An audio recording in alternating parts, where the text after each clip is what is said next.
Imagine 5 strangers all in a vehicle that's part of a convoy. They travel through the dusty streets of a city, going from the airport, where a flight has just landed, to a luxurious home on an island. This is all taking place in Nigeria, in West Africa.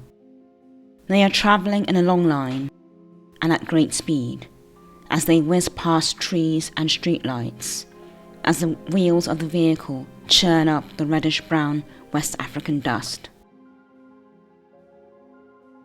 Suddenly, the 5-vehicle convoy comes to a grinding halt. Something is up ahead. The vehicle in front reports a strange sight. It comes through on the radio.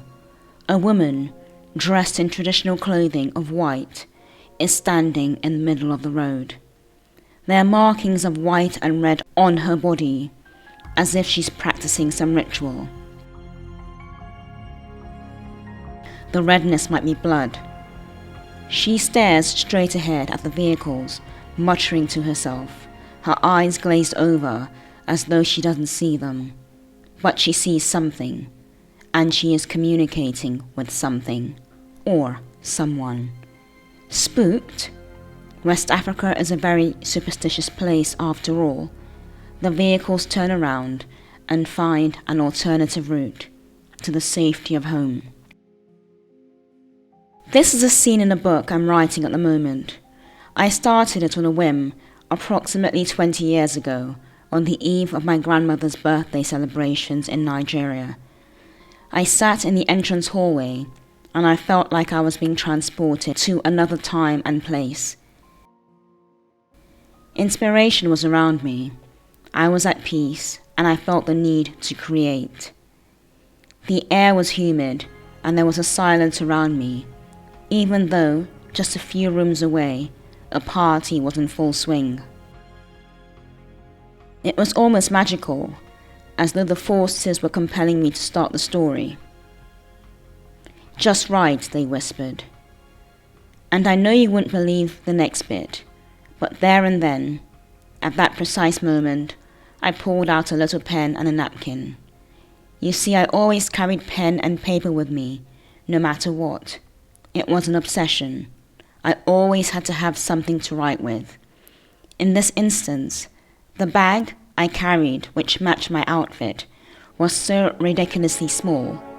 I'd only been able to fit a pen, some napkins, and a powder compact to stop my face from getting oily. On that humid night, as I sat beneath the stairs, with a wonderfully bright chandelier giving the space a magical feel, I began to write the story that would come to be known as Abike. Many years later, I'd finished the first draft of the book. I was at dinner with my family.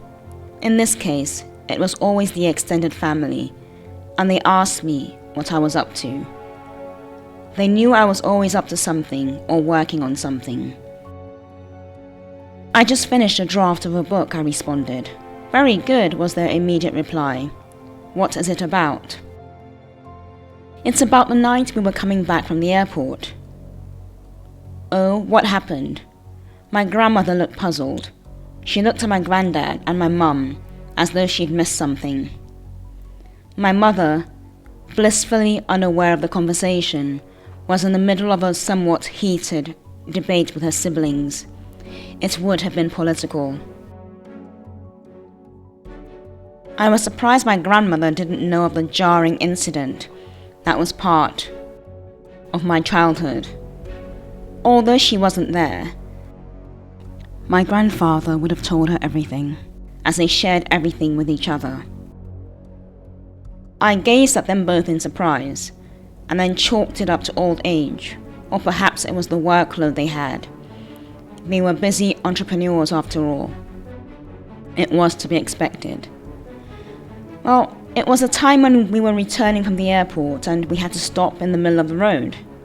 By this time, we'd caught everyone else's attention, and they were slowly tuning in to our conversation.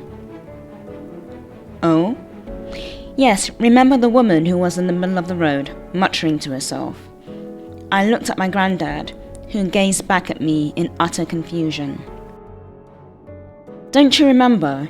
She was dark. Her hair was somewhat matted. I think she was in white. There were markings on her, like blood, and there were some other markings which were white. What woman? When was this? The questions came fast, and the concern was palpable. On the way back from the airport, I repeated. By this time we had everyone's attention, as they waited for me to explain further. We were both in the car, and the car in front stopped. I'm not sure who was driving, and they told us the woman was there. We looked out the window and saw her, so we reversed and found another route home. I couldn't believe he'd forgotten, as this was a memory that was still etched in my mind. My mother was surprisingly silent as conversation continued around the dining room. The questions were now pointed at my poor grandfather. They started speaking in Yoruba, in the hopes I wouldn't understand. Why didn't you tell us? What is Oyunda talking about? They asked. However, as I said the words out loud, something changed. I can't explain exactly what happened or the signs behind it, but there was a shift in my reality. My mother, who knew me well, looked up. Are you sure it actually happened? Who else was in the car? Who was driving? I didn't remember any of the rest.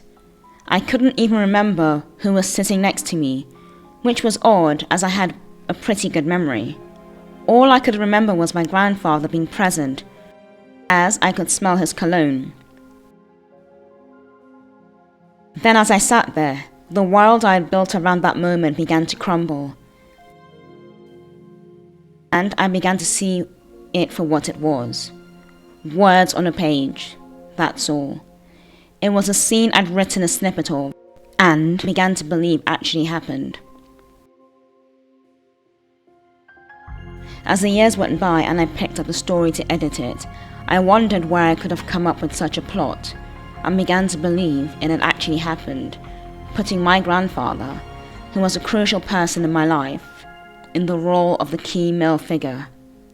The mind is a powerful thing indeed. After the story had been cleared up, my grandfather let out a chuckle and asked, "Do you think you spend too much time alone?" My mother, who was glaring at me from across the table, muttered something under her breath. It was true. I did spend a lot of time alone, and I loved it, and thrived off it. I honestly just wanted the moment to be long gone and forgotten. I couldn't believe it, and hardly do till this day. How could it be that my mind concocted a story, and then I put myself in it, and then I finally convinced myself it had actually happened? How could that be? How deceptive of my mind and my brain to work that way. Sometimes the stories I create in my mind are so vivid, so real, I actually begin to imagine that they happened. It's one of the wonderful ways in which fantasy can merge with reality, and although it was somewhat innocent in this instance, in other cases it could be far more dangerous.